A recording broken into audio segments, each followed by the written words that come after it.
evening. This is WCWR Channel 10. I'm Saul. Breaking news. African Americans were still required by city ordinance to sit in the back half of the city buses and in two yielder seats to white riders at the front. Have the bus for white was full. And now some more about Rosa Parks. 4 days before the boycott began, Rosa Parks was an African American woman and was arrested and fined for refusing to yield her seat to a white man. She was arrested and fined 10 cents plus 4 cents in court fees. Edie Nixon is Rosa Parks' lawyer, and on December 5th, March was tried in municipal courts. A group of 5 Montgomery women sued the city in U.S. District Court, seeking to have the busing segregation laws totally repealed. The Women's Political Council, WPWC, began circulating flyers calling for a boycott of the bus system. The 26-year-old pastor, Martin Luther King Jr., leading the citywide bus boycott.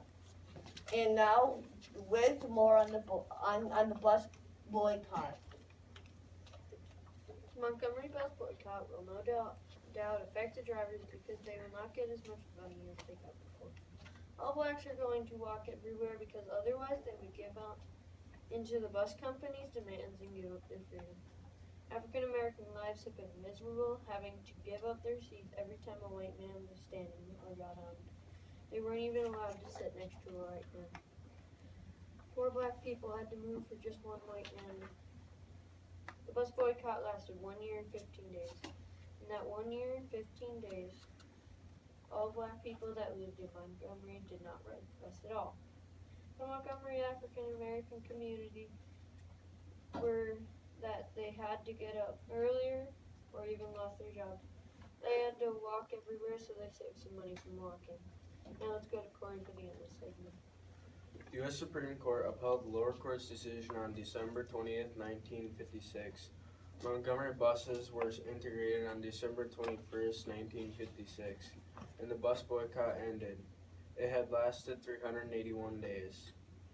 The laws that were affected were Plessy v. Ferguson, also known as separate but equal. The U.S. Supreme Court issued in 1896 the Constitution Literary of racial segregation laws for public faculties as long as the segregated faculties were equal in equality. On June 4th in Montgomery, federal courts ruled that any law requiring racially segregated seating on buses violated the 14th Amendment to the Constitution. The amendment adopted in 1868 following the U.S. Civil War guarantees all citizens, regardless of race, equal rights and equal protection under the state and federal laws. This is WCWR, and have a great night.